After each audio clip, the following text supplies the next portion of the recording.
সেরকম কিছু নয় আপু, আমাদের মধ্যে ঝগড়া হয়নি, শুধু ও আমাকে একটু বকেছে, যেটা ওর রোজকার স্বভাব। জেরিন চোখ ছোট ছোট করে তাকিয়ে আছে। লাবণী তাড়া দিল তার শরীরের কৃত্রিম সাজসজ্জাগুলো খুলতে সাহায্য করতে। হোটেলে জনপ্রিয় রুম বুক করেনি, তাই এক রুমে অনেকজন করে ঘুমাতে হবে। নৌমিতার মন খচখচ করছে, জিভের ডগায় এসে পড়েছে প্রশ্নটা। দ্বিধান্বিত স্বরে বলল, আচ্ছা, আমার হাজবেন্ডকে কেউ দেখেছো? বলেই সংকীর্ণ দেহটা নিয়ে সোফার এক কোণে বসে ভাঁজ করা শাড়িটা ব্যাগে ঢুকাতে শুরু করলো। জেরিন হাত মুখ ধুতে যাচ্ছিল, তখনই নৌমিতার প্রশ্নটা শুনে পা দুটো থামিয়ে রুদ্ধ কণ্ঠে জবাব দেয়, একটু আগে এই রুম থেকে আদিবের সঙ্গে বেরিয়ে গেছে। আর কিছু বলল না, দ্রুত দমে তীক্ষ্ণ গতিতে প্রস্থান করলো। সোফায় বসে থাকা নমিতার মসৃণ কপালে বিরক্তির ছাপ স্পষ্ট ভেসে উঠল। ঝাঁঝালো মেজাজে গর্জে ওঠে মন। অকথিত উচ্ছ্বাস বুকের ভেতর ঢেউ তুলে আচমকা। সব সময় কেন ওর স্বামীর খবর জেরিনের কাছেই থাকবে? তার ছেলে বন্ধু থাকা দোষের হলে জেরিনকে কেন নিজের কাছে ঘেঁষতে দেয়? এর বিহিত খুব তাড়াতাড়ি করতেই হবে। জেরিন বের হয় ওয়াশরুম থেকে। ঠিক সেই মুহূর্তে আচমকা লাবণীর অপ্রত্যাশিত প্রশ্ন, নিমু, তোর ঠোঁট ফোলা কেন? কোনো পোকা কামড়েছে? আহারে, নিচের ঠোঁট ফুলের ঢোল হয়ে আছে।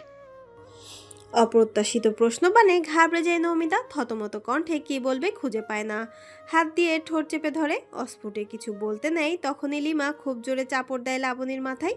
ফিসফিস করে বলে, তুমি কি অবুঝ লাবু? এসব প্রশ্ন কেউ করে? সাবিহাও নিষ্প্রভ চোখে তাকিয়েছিল, কিন্তু লিমা যখন লাবণীকে শাসালো অমনি সেও কিছু একটা আন্দাজ করে দুষ্টু স্বরে হাসলো।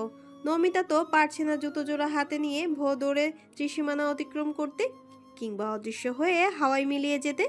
লাজুক হেসে দৃষ্টি সোজা করে তাকাতেই জেরিনকে দেখতে পায়। জেরিনের হাস্যহীন বিমর্ষ মুখটাকে দেখে নমিতার চোখ মুখ বন্যা স্রোত বইছে। খুব আনন্দ পেল বোধ হয়। কুটিল হেসে বলল মনে মনে, যাক লাবু, অন্তত একটা কাজের কাজ করেছে। হ্যালো আদিব ভাই। হঠাৎ রাত 2টো নাগাদ ফোনে নৌমিতার কল আসায় বিস্মিত স্বরে বলল আবিদ, নিমো, কি ব্যাপার? হঠাৎ এত রাতে কি মনে করে? কোনো প্রবলেম হয়েছে কি?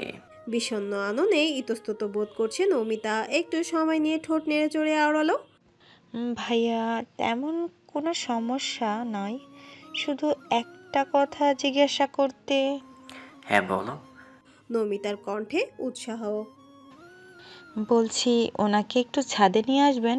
আর হ্যাঁ, আমি যে আসতে বলেছি এটা বলবেন না, ছোট্ট বোনের এটুকু আবদার রাখবেন প্লিজ। নৌমিতাকে সে ছোট বোনের চোখেই দেখে।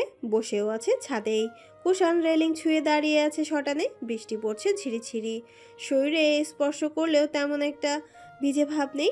আবিদ বলল চুপি চুপি, আমরা ছাদেই আছি, তুমি চলে এসো। কথাটা শোনা মাত্র এক লাফে উঠে গেল নৌমিতা। পর মুহূর্তে সতর্ক দৃষ্টি বুলিয়ে দেখলো কেউ আবার সজাগ হয়ে গেছে কিনা। না, সবাই গভীর ঘুমাচ্ছন্ন। উঠে পড়ল সে। গন্তব্য ছাদ। এদিকে আবিদ কুষাণের কাঁধে মাথা রাখতেই ঝাড়া মেরে ফেলে দিল কুষাণ। বিরক্ত কণ্ঠে ধমকালো, শালা, আমি কি তোর বউ? আবার কাঁধে মাথা রেখেছিস কেন? মনের অজান্তেই দীর্ঘশ্বাস বেরিয়ে এলো। আবিদের কণ্ঠে হা হুতাশ। আজ বউ নেই বলে তোর কাঁধে মাথা রাখছি, বউ থাকলে বউয়ের কাঁধেই মাথা রাখতাম। কুষাণ ভ্রুকুটি করে বলে, তাহলে একটু আগে যে কবুল বললি? হ্যাঁ, সেটাই বলেছি। আমিও তো ভাবি আমার বউ থাকলে হ্যাঁ, সেটাই বলেছি। আমিও তো ভাবি আমার বউ থাকতে তোর কাঁধে মাথা রাখতে হবে কেন? কিন্তু আমার ওই হিটলার শ্বশুরটা আছে না, উনি একদম বুকড উনি একদম রুম কম বুক করেছে। লজ্জা শরমের মাথা গিয়ে নিজে থেকে বলেছি আরেকটা রুম বুক করি বাবা। উনি সরাসরি না করে দিলেন, সেই জন্য ঠিক সময়ে বাসরটাও করতে পারলাম না। কাল রিসিপশন শেষ করে দুপুরে বউ নিয়ে বাড়ি যাব। বাড়ি গিয়ে আবার গাদা নিয়ম নীতি। এতক্ষণে কন্ট্রোল করে থাকা যায়? এতক্ষণে কন্ট্রোল করে থাকা যায়? হেরে কি আমার কষ্টটা বোঝে না, নাকি বুঝেও না বুঝেও ভান করে? কুষাণ পকেট থেকে সিগারেট বের করতে করতে বলল, চাপ নিস না, এত বছর যখন কন্ট্রোল করে থাকতে পেরেছি আজও পারবো। আমাকে দেখে কিছু শিখ। বিয়ের পর থেকে বউ ছাড়া থাকছি। আবিদ গুরুতর ভঙ্গিতে জিজ্ঞাসা করে। তুই যে বউ ছাড়া থাকিস, তোর কোনো সমস্যা হয় না? নিরীক্ষে মেজাজে ধমকায় কুষাণ। চুপ করবি তুই? শালা তোর মুখ থেকে যদি আরেকটা কথা বের হয় ওই ফুল গাছের টপটা ঢুকিয়ে দেব। আবিদ কাচুমাচু স্বরে বলে। কোন দিক দিয়ে ঢোকাবি? হ্যাঁ, টবের সাইজটা কিন্তু অনেক বড়, আমার জন্য চাপ হয়ে যাবে। তোর ডেঞ্জার জোন দিয়েই ঢুকাবো। শালা দাঁড়া ওখানেই। আশেপাশে তাকে ছাদে পড়ে থাকা ছোট একটা লাঠি পেল কুষাণ। দ্রুত হাতে সেটা নিয়ে দৌড়াতে শুরু করলো আবিদকে। আবিদ হাসছে আর দৌড়াচ্ছে। দৌড়াতে দৌড়াতে ছাদের দরজা ক্রস করে চক্ষু আড়াল হলো। কুষাণ থামলো। দমকা বাতাসে দাঁড়িয়ে বড় বড় শ্বাস নিয়ে ধাতস্থ করলো নিজেকে। চেয়ার টেনে বসতে যাবে তখনই টের পায় পেছন থেকে দুটো মেয়েলি হাত তার বুকে এসে স্থির হয়ে আষ্টে পিষ্টে জড়িয়ে ধরেছে। এমনিতেই বারুদের ন্যায় মেজাজ তার ওপর রাত বেড়েতে এমন কাণ্ডে আরও চেতে গেল। হাত দুটো ঝাঁকি দিয়ে ফেলে কর্কশ কণ্ঠে বলল। দেখ জেরিন, মেজাজ এমনিতেই ভীষণ চটে আছে, তুই আরো মাথা গরম করে দিস না। আমার কাছে ঘেঁষতে নিষে। আমি তোমার জেরিন নই। নমিতার ঠোঁটে চাপা হাসি। নিখাত চেনা কারো কণ্ঠস্বর পেয়ে চকিতে ঘুরে তাকালো কুষাণ। এত রাতে তুই এখানে কেন? তোকে না বের হতে নিষেধ করেছি? হুইল চেয়ারে বসা দেখে অনেক শখ তোর। আতিফ ভাইয়াকে কল করে এনেছি। আসলে তোমার সাথে সময় কাটানোর ইচ্ছে হয়েছিল খুব। তাছাড়া একজন স্ত্রী তার স্বামীর কাছে অনেক কিছুর জন্যই আসতে পারে, কিন্তু তুমি এক্সপেক্ট করেছিলে অন্য কাউকে। কাগজে স্ত্রী হলেও এখন ফায়দা ওঠায় অন্য কেউ। ভীষণ অবাক হলাম এটা ভেবে তুমি আমার ছোঁয়াটাও চিনতে পারলে না। কুষাণ বলতে চাইলো কিছু, কিন্তু নমিতা হাত উঠিয়ে বাধা দিয়ে হেসে হেসে জানায়। বাস বাস, তোমার কিছু বলতে হবে না, আমি জানি সব। আসলে কি বলো তো, খারাপ হচ্ছে আমি। আমার ছেলে বন্ধু আছে, তাদের সঙ্গে ডান্স করি, হেসে হেসে কথা বলি। যদিও তার পেছনে মূল উদ্দেশ্য ছিল তোমাকে জেলাস ফিল করিয়ে কাছাকাছি আসার, কিন্তু আমার মুখের কথায় বা কি যায় আসে। আচ্ছা, এটা স্কিপ করলাম। তবে তুমি যেটা করছো তাতে তোমার কোনো দোষ নেই। তোমার মেয়ে বন্ধু থাকতেই পারে, স্বাভাবিক। তুমি পুরুষ মানুষ আর আমি হলাম নারী। যাই হোক, আমার এসবে নাক গলানো উচিত নয়। আমি আসি। রক্ত শুকনো আননে কুষাণ দৃষ্ট দৃঢ় কণ্ঠে বলে। Don't go anywhere without listening to me. সপ্তদোষী অভিমানে তপ্ত শ্বাস ফেলে চলে যেতে নিলে কুষাণ হ্যাঁচকা টানে নিজের সঙ্গে মিশিয়ে নেয় ক্ষুদ্র দেহটাকে। পোক্ত হাত দুটো দৃঢ় বন্ধনে আবদ্ধ রাখে কিশোরীকে। নমিতা কিঞ্চিত চমকালো। পর মুহূর্তে খুব স্বাভাবিকভাবে নেয় ব্যাপারটা। মুখের হাসিটুকু বজায় রাখে নিজ নিয়মেই। তার কণ্ঠ সমুদ্রের ন্যায় গভীর। জানো, নারী দমন করা খুব সহজ। নারীকে কুপথ থেকে সরিয়ে আনা বেশি কিছু প্রয়োজন হয় না। হাতে পায়ে শিকল পরিয়ে হলেও নিজের কাছে রেখে দেওয়া যায়। গায়ের শক্তির জোরে নারীকে পুতুলের মতন পরিচালনা করা যায়, কিন্তু পুরুষকে ধরে রাখা যে বড্ড কঠিন। না পারা যায় শক্তিতে, না পারা যায় বুদ্ধিতে। ভালোবাসায় আটকায় কয়জন? সে তো ধরা ছোঁয়া হৃদয়হীন কঠোর। সে তো ধরা দেয় না হৃদয়ের কড়িকাঠাও। মায়াভরা কম্পিত করুণান্বিত চাহনির চক্ষু যুগল। মায়াবী টলমলে মুখশ্রীর পানে নিমগ্ন। নমিতার মুচড়ামুচড়িতে হালকা করে বাঁধন। মেয়েটা অল্পতেই কেঁদে দিয়েছে। সরি জান, ভুল আমারও আছে। কিছু শুনতে চাই না আমি। তাহলে মরা কান্না করছিস কেন? আমি তোকে মেরেছি নাকি বকেছি? নমিতা কান্না মিশ্রিত ভারী গলায় বলল। বকা আর মারার চেয়েও বেশি করেছো। কুষাণ বিড়বিড় করে বলে। Are you jealous? নমিতা কান্না থামিয়ে মাথা তুলে মেরুদণ্ড সোজা হয়ে দাঁড়িয়ে খিটখিটে মেজাজে গর্জে ওঠে। এত কিছুর পরেও জিজ্ঞাসা করছো আমি জেলাস কিনা? হ্যাঁ, আমি জেলাস। ভীষণ জ্বলন হচ্ছে আমার। দাও দাও করে জ্বলছে আমার অন্তর। কপাতে ইচ্ছে করছে তোমাদের আর তোমার ওই বান্ধবীকে। মন চাইছে পুলিশের ডান্ডা দিয়ে ঠ্যাং তোলা করে বন্ধু নামক ভূতটা ছাড়িয়ে ফেলি। যত সব। বলে হনহনিয়ে চলে গেল নমিতা। কুষাণ ফিক করে হেসে দিল। তার ছোট্ট নিমু জেলাসও হয়। খুব ইন্টারেস্টিং লাগছে ব্যাপারটা। এই সুযোগে আরেকটু জ্বালাতে পারবে। খুব স্বাভাবিক নিয়মেই কাটলো একটা দিন। অনুষ্ঠানের শেষে সবাই বাড়িতে পৌঁছালো। 3 দিনের হট্টগোল শেষে আজ একটু শান্তি। সময়টা এখন রাত। লাবণী ফ্রেশ হয়ে বেলকনিতে গিয়ে দাঁড়ায়। রশ্মি থেকে গামছা টেনে মুখ মুছতেই পেছনে কেউ একজন জাপটে ধরতেই হকচকিয়ে উঠল সে। পাশে ফিরে আদিবকে দেখে স্বস্তির শ্বাস নিয়ে শুধায়। একটু শব্দ করে আসবে তো? ওটা যেহেতু আমার, তাহলে স্পর্শ তো আমিই করবো। তাহলে ভয় পাওয়ার কি আছে সুইটার? লাবণীর ঘাড়ে নাক ঘষে আবিদ। হঠাৎ অজানা অনুভূতি হানা দিতেই কেঁপে ওঠে মেয়েটা। কণ্ঠরোধ হয়ে আসে। আদো আদো স্বরে বুলি ফোটায়। কি হয়েছে? ছাড়ো আমাকে। আবিদ আরেকটু জোরে চেপে ধরে নিজের সাথে, বলে নেশাতুর কণ্ঠে। উফ, ও ছাড়ার জন্য তো ধরিনি, আজ তো একদমই ছাড়বো না। কথাগুলো বারবার প্রতিধ্বনিত হয় লাবণীর কানে। শিউরে ওঠে লতানো দেহ। লাবণীকে কোলে করে বিছানায় বসিয়ে নিজের দিকে ফেরায় আবিদ। মেয়েটা মাথা নিচু করে ভয়ে ভয়ে আদলে পা জোড়ার দিকে তাকিয়েছে। আবিদ স্বভাব সুলভ দুষ্টুমি করলো। এই কি সুইটার, তুমি এখনো হা করে বসে আছো? বিভ্রান্ত হলো লাবণী। তাহলে কি করব? কেন, তুমি জানো না এই সময় কি করতে হয়? মেয়েটা নিঃসংকোচে মাথা নাড়ল, যার অর্থ সে জানে না। গম্ভীর মুখাভাবে আবিদ কিছু একটা ভেবে বলল। তাহলে আমার কাছে এসো, শিখিয়ে দিই। লাবণী তার মুখটা একটু এগিয়ে নিতেই আবিদ টসটসে কয়েকটা চুমু খায়। বলে চুপি চুপি। এই সময় এইভাবে স্বামীকে চুমু খেতে হয়, এবার বুঝতে পেরেছো?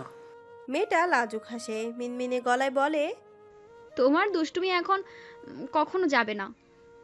কখনো না। আর তাছাড়া আমি কখনো দুষ্টুমি করিনি, জাস্ট তোমাকে শিখিয়ে দিলাম কিভাবে চুমু খেতে হয়। কান দিয়ে গরম ধোয়া বের হচ্ছে যেন। চোখ রাঙালো আবিদকে। এই তোমার মুখে কিছুই আটকায় না? আবিদ পাঞ্জাবি খুলে মেঝেতে ছুঁড়ে মারলো। ধীর পায়ে এগোতে এগোতে বলল। না সুইটার, আমার মুখ পাঠ্য বইয়ের প্রশ্ন ছাড়া আর কোনো কিছুতেই আটকায় না। ইনফ্যাক্ট তুমি কি জানো, এখন শুধু আমার মুখ না, আমার পুরো বডিও চলবে, একটু আটকাবে না। বিশ্বাস হয় না? তাহলে কাছে এসো, প্র্যাকটিক্যালি দেখালে ঠিক বুঝতে পারবে। শ্যামরাঙা উন্মুক্ত দেহের ওপর থেকে দৃষ্টি সরায় মেয়েটা। বিস্ময়ে কিংকর্তব্য বিমূঢ় হয়ে হিতাহিত শূন্য হয়ে পড়ে। কি করবে বুঝতে না পেরে খাটের ওপর উঠে দাঁড়িয়ে পেছাতে বলে। একদম কাছে আসবে না, নয়তো। আবিদও বিছানার ওপর উঠে বলে। নয়তো কি আমাকে মারবে? মারো, দেখি কত বড় সাহস তোমার। বলেই বাম গালে চুমু খায়। লাবণী গাল মুছে লাজুক স্বরে বলে। এখন থেকে সরো বলছি, আর একটাও চুমু খেতে দেব না। আমিও দেখি কি করে আটকাও। একইভাবে দুষ্টুমি করতে করতে একটা সময় তারা নিষিদ্ধ অনুভূতির শিকলে বাধা পড়ে দুজন। বিছানায় দুটো দেহ লেপ্টে একাকার। আবিদের চাহনি অন্যরকম। জড়িয়ে ধরে চুপিসারে বলে। লাভ ইউ বউ। Love you too. অনুমতি পেয়েই ফের অধরে অধর যুগল মিলিয়ে দেয়। ঘাড়ে ছোট ছোট চুমু দিয়ে ভরিয়ে দেয়। ধীরে ধীরে গভীর থেকে গভীর হয় এই ভালোবাসা। পূর্ণতার আবেশে চোখ বুজে নেয় লাবণী। ভালোবাসার ঢেউ তুলে প্রলুব্ধকর নীল সমুদ্রে নিঃশব্দে হারিয়ে যায় একে অপরের মাঝে। নমিতা আর নিলয় বাড়ি ফেরার পরপরই কুষাণ আর জেরিন এসেছে তরফদার বাড়িতে। জেরিনের আবদার সে কুষাণদের বাড়ি দেখবে। সেই তখন থেকে তককে তককে আছে নমিতা। প্রখর নজরদারিতে রেখেছে কুষাণকে। জামায় আদরে কোনো খামতি রাখেনি নাজিম তরফদার আর শাহনাজ বেগম। রাহেলা বানু তো আছেই কুষাণকে সব ব্যাপারে সঙ্গ দিতে। সবাই ঘুমিয়ে পড়েছে। জেরিন শুয়েছে নমিতার কাছে। কিন্তু নমিতার কি এত সহজে ঘুম ধরে? তবু কিনা নিজের সবচেয়ে অপছন্দের ব্যক্তিটার সাথে শুয়ে খচখচ করে উঠল মন। বিছানা থেকে গা সরালো। ফোনটা হাতে নিয়ে মেসেজ দিল কুষাণকে। আমি তোমার রুমে আসছি। জানে রিপ্লাই পাবে না, তবুও দিল। আশাহত হলো আরও একবার। কোনো রিপ্লাই আসেনি। এতদিন ধরে স্বামীর থেকে দূরে থাকতেও ভালো লাগছে না। বিয়ের আগে যাই করুক না কেন, এখন তো তার বিয়ে হয়ে গেছে। তাই ফুসলিয়ে ফাসলিয়ে আগে কুষাণকে নিজের বশে করে তারপর এই ডাইনির নজর থেকে বাঁচাতে হবে। ওড়নাটা চাদরের মতো জড়িয়ে বিনা করা চুলটা ছেড়ে দিল পিঠে। টিপে টিপে কুষাণের ঘরে উকি দিতেই দেখে পকেট থেকে সিগারেট বের করে ড্যাশ লাইটে অনুসন্ধান করছে কুষাণ। পরনে পাতলা ফিনফিনে শুভ্র গেঞ্জি। পেশিবহুল হাত দুটো উন্মুক্ত। হাতে সিগারেট দেখে অমনি ঠাস করে দরজা খুলে ঘরে প্রবেশ করলো নমিতা। দরজাটা হালকা করে লাগিয়ে কুষাণের কাছে চলে যায়। কুষাণ এমনি একটা ভাব নিয়ে করে যেন রুমে সে ব্যতীত আর কেউ নেই। না তাকিয়েই বলে, এখানে কি চাই? তোমাকে চাই। কুষাণ সরু দৃষ্টিতে তাকাতেই থতমত খায় কিশোরী, ঘাবড়ে গিয়ে বলে, না মানে একটা কাজ বাকি আছে, সেটাই করতে এসেছি। কথাটুকু বলে শেষ করার ন্যানো সেকেন্ড পরেই তপ্ত পাতলা নরম মেয়েলি ঠোঁট জোড়া গাল ছুঁয়ে গেল তার। কুষাণ তো পুরো আর অচল মস্তিষ্কে স্থির অক্ষিপুটে নির্নিমেষ চাহনি নিক্ষেপ করে। এইমাত্র যেন টর্নেডো বয়ে গেল তার উপর দিয়ে। নৌমিতা কোনো রকম কাচুমাচু হয়ে দাঁড়িয়ে মিয়ে যাওয়া কণ্ঠে বলল, ওই দিন রাতের অন্ধকারে একটা চুমু খেয়ে উধাও হয়ে গিয়েছিল না, তাই প্রতিশোধ নিতে এসেছি। প্রতিশোধ নেওয়া শেষ, এবার আমি যাই। কুষাণ ঠোঁট কামড়ে হাসি নিবারণ করে বলে, এই দাঁড়া, খুব পাকা পাকা কথা শিখেছিস দেখছি। অন্তরে ভয় ডর কিচ্ছু নেই? ভয় ভয় চোখে তাকায় নৌমিতা। আছে তো, শুধু একটু প্রতিশোধ নিতে এসেছিলাম। তুরন্ত পায়ে দুটো ছুটে যেতে চাইলেই কুষাণ হাত টেনে ধরে দাঁড় করিয়ে হাসকি স্বরে বলে ওঠে, আজকাল প্রতিশোধও নিতে পারিস, কিন্তু তোর হিসেবে একটা গন্ডগোল আছে। নতজানু দেহটাকে নিয়ে একে বেঁকে দাঁড়ায় নৌমিতা, বলে জিজ্ঞাসু স্বরে, কিসের গন্ডগোল? কুষাণ অন্য হাতে চেয়ার টেনে বসে নৌমিতাকে হ্যাঁচকা টানে কোলে বসিয়ে পরপর নাক ঘষে গ্রীবায় কানের লতিতে আলতো করে কামড় দিতেই মেরুদণ্ড সোজা হয়ে বসে নৌমিতা। ঠান্ডা শীতল কিছু বয়ে গেল শরীর জুড়ে, চোখের পাতা বন্ধ করে নেয়। পরম আদরে সামলে নেয় কুষাণ, বলে, ওই রাতের ছোট্ট একটা চুমুর প্রতিশোধ নিতে এসেছিস আজকে। সেই চুমু এখন সুদ সমেত ফেরত দিতে হবে। 3 দিনে সুদ সহ চুমুর সংখ্যা 4টে দাঁড়িয়েছে। একটা আসল আর বাকি 3টে সুদ। তাহলে বাকি 3টে কে দিবে? নৌমিতা ভ্যাবাচাকা খেয়ে যায়। কি? চুমু এখন ওই সুদে আসলে ক্যালকুলেশন হয়? আমি কি কোনো ব্যাংক যে একটা চুমু খেয়েছো আর সুদে আসলে 4টা চুমু ফেরত দিতে হবে? অফকোর্স, তুই হচ্ছিস কুষাণ তরফদারের ব্যক্তিগত ব্যাংক। তাই এখন থেকে যতটুকু আদর দেব ঠিক তার ডাবল ফেরত দিবি। হিসেব ক্লিয়ার? নমিতা নাক মুখ কুচকে আওড়ায়। পারবো না, আমাকে যেতে দাও, ঘুমাবো। ওকে ফাইন, তুই যখন পারবি না তাহলে আমি। কুষাণের অবাধ্য ঠোঁট এগিয়ে আসতে দেখে আতঙ্কে অকপটে বলল, দিচ্ছি, তোমাকে শুধু শুধু কষ্ট করতে হবে না। বলেই দুহাত দিয়ে কুষাণের মুখ বন্ধ করে দিল। পরম আবেশে ঠোঁট ছোঁয়ালো কপালের মধ্যিখানে। ওই সময় বাম গালে চুমু খেয়েছিল বলে এবার ডান গালে আলতো করে ঠোঁট ছোঁয়ালো। ধীরে ধীরে নিচে নামিয়ে আনলো ঠোঁট। পুরুষালী ঠোঁটের কিঞ্চিত নিচে অধর ছুঁয়ে দিল। কুষাণ এখনো তাকায়নি। এই সুযোগে দুষ্টু বুদ্ধি এঁটে গেল মাথায়। সরু নাকের ডকায় ছোট করে একটা কামড় বসাতেই চোখে পাতা মেলে তাকায় কুষাণ। বাঁকা হাসি দুলে খেলা পুষ্ট ঠোঁটে। আনবিলিভেবল, তুই দেখছি আমার কল্পনার উঠছে। আমার ভাবনার চেয়ে একটু বেশি শেয়ানা। লজ্জায় দু হাতে মুখ ঢাকে নমিতা ওরকম ভাবে কুষাণের কোলে বসে বলল, এই চুমুর নাম কি দেওয়া যায় বলো তো? ক্যালকুলেশন চুমু। লাজে রাঙা মুখে আরো দৃঢ়ভাবে হাত চেপে ধরল নৌমিতা। কুষাণ চাপা স্বরে হাসলো। এই দিনটা দেখার জন্য সেই কবে থেকে অপেক্ষা করেছিল সে। প্রত্যাশা ছিল তার স্ত্রীও একদিন তার মতো করে ভালোবাসবে, কিন্তু নৌমিতার এরূপ পশ্চিমকালেও আশা করেনি। যেদি মেয়েটা তার কাছে স্বেচ্ছায় এত দ্রুত ধরা দেবে সেটাও অকল্পনীয়। হৃদয়ে প্রশান্তিরা দল বেঁধে হানা দিল যেন। কিছু সময় গড়ায় নৌমিতা এখনো কুষাণের কোলে বসে, মুখের ওপর থেকে হাত দুটো সরিয়ে ওঠে পড়তে চাইলো। হঠাৎ কুষাণ বাধা দিয়ে বলল, কোথায় যাচ্ছিস?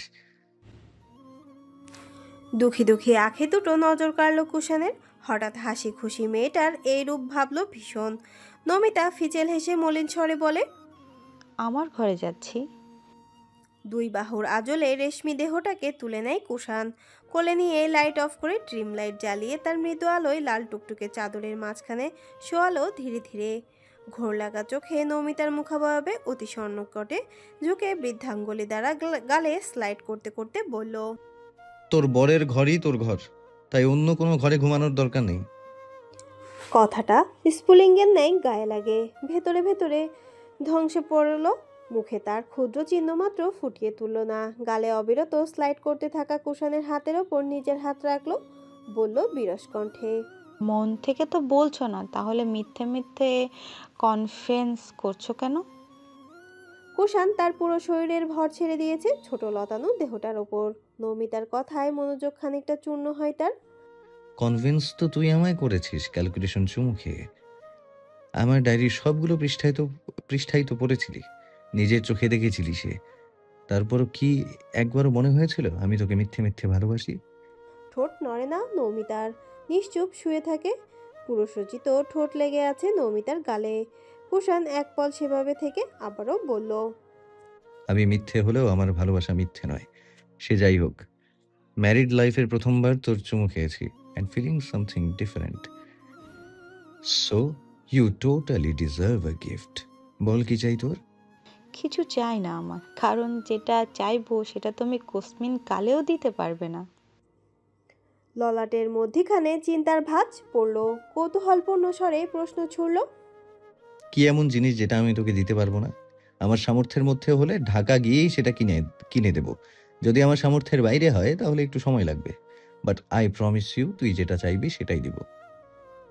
নমিতা ভাবুক চোখে তাকালো একবার, বলল অভিমানী গলায়, যেটা চাইবো সেটা তোমার সামর্থ্যের মধ্যেই আছে, কিন্তু তবুও তুমি দিতে পারবে না।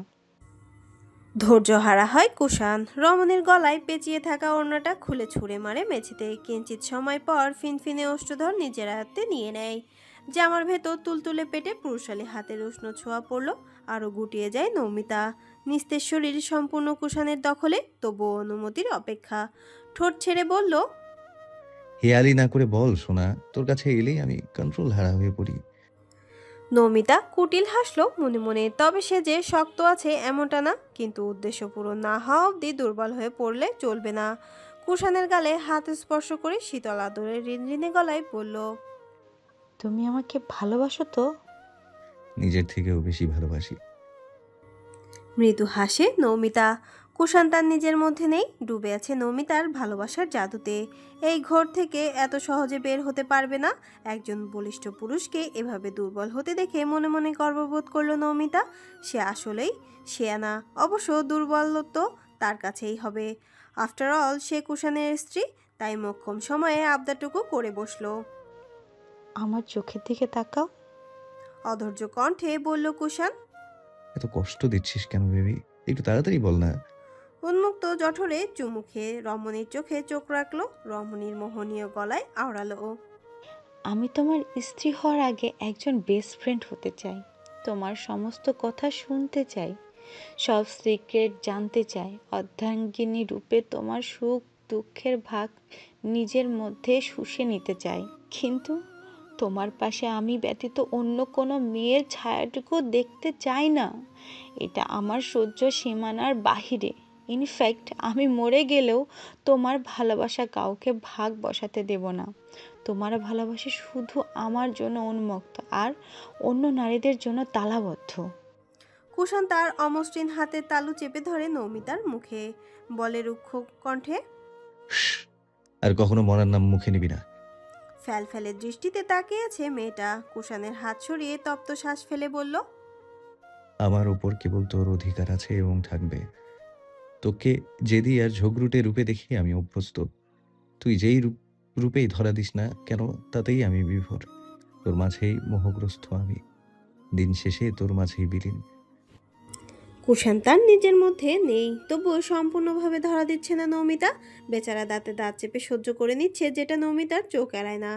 মেয়েলি কৃষ্ণাবু চুলে নাক ডুবিয়ে ঘ্রাণ নিচ্ছে ক্রমশ। ক্ষণে ক্ষণে নড়ে উঠছে নমিতা, তবুও দৃঢ়স্বরে বলল, তাহলে জেরিনের সাথে তোমার বন্ধুত্ব এখানেই ছিন্ন করতে হবে, কারণ ওই মেয়ের ইন্টেনশন ভালো না।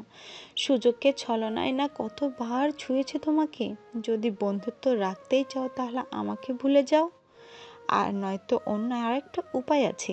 তোমার জেরিনের মতন আমারও ঘনিষ্ঠ কিছু ছেলে বন্ধু থাকবে।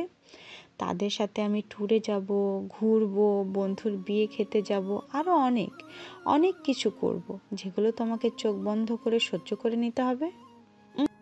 নমিতার দু হাত একত্রিত করে বাম হাতে মুঠোবন্দি করলো কুষাণ। মুখের কাছে মুখ নিয়ে মাদকতা ভরা কণ্ঠে বলল, সোজা পা দুটো ভেঙে হুইল চেয়ারে বসিয়ে দেবো, এরকমটা ভাবিও না। জেরিনের সাথে সম্পর্ক কালই শেষ। শুধু আমাদের বাড়িটা দেখতে চাইছে বলে মানবিকতার খাতিরে নিয়ে এসেছি। ওর প্রতি আমার কোনো ইন্টেনশন আছে আর কোনোদিনও থাকবে না। সো আমার বইয়ের উঠে কেউ নয়। কাঙ্ক্ষিত কথাটুকু শুনতে পেয়ে নমিতা খুশিতে আটখানা, নিজে থেকেই পরিহিত কামিজ ত্যাগ করে উন্মোচিত গরনে ধরা দিল কুষাণের কাছে। দীর্ঘ কামনা বাসনার পর প্রিয় মানুষটা যখন নিজ থেকেই ধরা দিয়েছে, তখন নিজ সত্তাকে সামলে রাখার প্রশ্নই আসে না। শক্ত করে জড়িয়ে ধরে বুকের সাথে মিশিয়ে নিল। অত্যন্ত মৃদুস্বরে অভ্যন্তরীণ কথা ঢেলে দিল কানে। অন্য কোনো মেয়ের প্রতি কোনোদিনও আমার ইন্টেনশন ছিল না, তবে তোর প্রতি ইন্টেনশন আর অ্যাট্রাকশন দুটোই আছে, এবং সেটাও খুব খারাপভাবে। তুই আমার নেশা, আমার আসক্তি, তোর সবকিছুই আমাকে টানে। এখন সময় প্রায় 1টার কাছাকাছি, ফজর হতে আরো 3 ঘন্টা বাকি। এই সময়টুকু আমার সব জ্বালাতন সহ্য করে নিস, প্রমিস করছি। আমি শেষ নিঃশ্বাস পর্যন্ত শুধু তোকেই ভালোবাসবো। ফের অধরে অধরে মিলন ঘটল। আদরে পরশে নেতিয়ে পড়ল মেয়েটা। কুষাণের কথাগুলোই যথেষ্ট ছিল তাকে ধ্বংস করে দিতে। সে কি সত্যি এত ভালোবাসা ডিজার্ভ করে?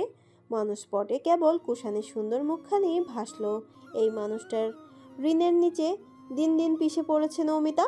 একটা প্রতারকের হাত থেকে বাঁচিয়ে নিঃসংকোচে নিজের করে নিয়েছিল, অথচ তাকে কিনা কত খারাপ খারাপ কথা শুনিয়েছে সে। এখন নিজের ওপরই রাগ হয়। তবে এতটুকু হওয়ারও খুব প্রয়োজন ছিল, নয়তো কুষাণের ভেতর সারা জীবন একটা ভুল ভাবনা থেকে যেত। তবে এই মুহূর্তে উন্মাদ পুরুষের বেসামাল ছোঁয়ায় কোনো রাগ হচ্ছে না, একটুও খারাপ লাগছে না। ভেতর থেকে আজ অনুভব করছে সত্যিকারের ভালোবাসা। ভোর হতে চলেছে। কুষাণের বুকের ওপর শুয়ে আছে নমিতা, ঘুমে বেভোর বেচারি। কুষাণ বিরক্তি মাখা গলায় বলল, নিমুর বাচ্চা, সেই কখন থেকে বলছি উঠে গোসল করে তারপর ঘুমা। কথা শুনছিস না তো? এবার কিন্তু সত্যি সত্যি রেগে যাব। ঘুমে ঢুলু ঢুলু নমিতা ছোট্ট করে শব্দ করে, হুম। এই না মেয়েকে এত সহজে নাড়ানো যাবে না। অবসন্ন কায়া তার শরীর থেকে সরিয়ে দরজা খুলে দেখলো কেউ আছে কিনা। না, এখনো কেউ ওঠেনি। ফিরে এলো নৌমিতার কাছে, বলল নিচু আওয়াজে। জান, তুই ঠিক আছিস তো? বিরক্তিতে ঘুম জড়ানো কণ্ঠে প্রত্যুত্তর করলো নৌমিতা।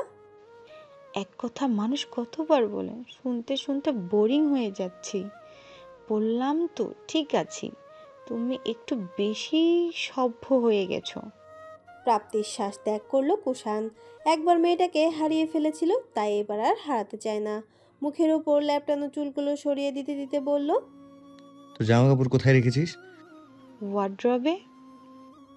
কুষাণ এক কদম আগাতেই অমনি ঘুম ছুটে গেল নৌমিতার। কথা জড়িয়ে ধরে ধরফড়িয়ে উঠে বসলো। না না না, তুমি আমার ঘরে যাবে না, ওখানে একটা পেতনি আছে, বারান্দার রশিতে 3 পিস আছে, ওটাই নিয়ে আসছি। নমিতা নামতে গেলে কুষাণ আপত্তি জানায়। তোর যেতে হবে না, চুপ করে বসে থাক, আমি নিয়ে আসছি। অর্ধ উন্মুক্ত শরীর কাঁথা টেনে ঢেকে রাখলো, বলল ঠোঁট ফুলিয়ে। তাড়াতাড়ি আসবে কিন্তু। কুষাণ ততক্ষণে কুষাণ রুম ত্যাগ করেছে। বিছানার শেষ মাথায় কুষাণের শার্ট পরে থাকতে দেখে সেটা হাত বাড়িয়ে নিলে পরার জন্য কুষাণ বারান্দা থেকে কাপড় চোপড় নিল। তখনই জেরিনের নজর পড়ল কুষাণের ওপর। তবে কুষাণ সেটা লক্ষ্য করে না। তার মানে এখন শুধু নমিতার বিচরণ, অন্যদিকে খেয়ালই নেই। দুজনের কাপড় চোপড় গোসলখানায় রেখে নমিতার কাছে গেল। মেয়েটা এখনো ঘুমে ঢলছে। বিছানা থেকে নেমে জুতো জোড়া পরতেই কুষাণ কোলে তুলে নিল তাকে, ধমকালো।